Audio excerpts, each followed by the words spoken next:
If you watched the Dancing Robots video and thought, okay, but how does anyone actually pay rent in that future that I described? Well, you're asking the right question, and the answer is less radical than you think.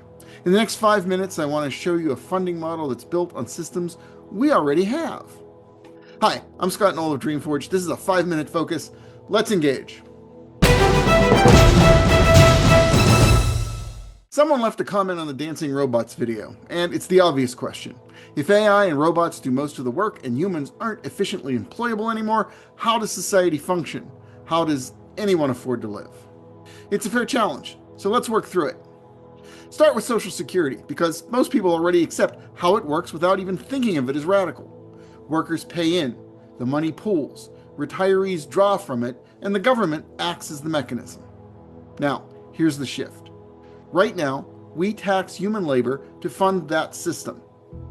But what happens when AI and robots outpace human labor so dramatically that human productivity starts to look like our rounding error? The productivity doesn't disappear, it just moves. The wealth still exists, it's just being generated by machines instead of people.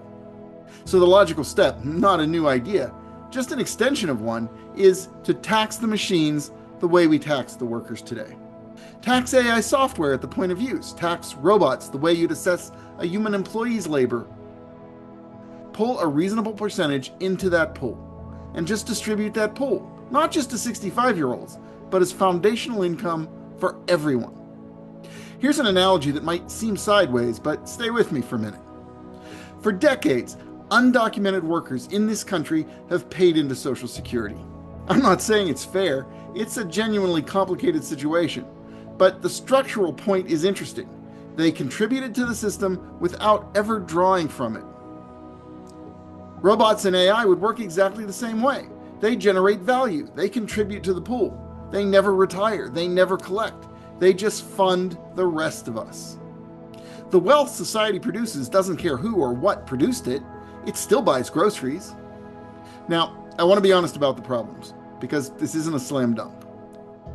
First, taxing robots the same way you'd tax one replaced worker probably doesn't raise enough money on its own.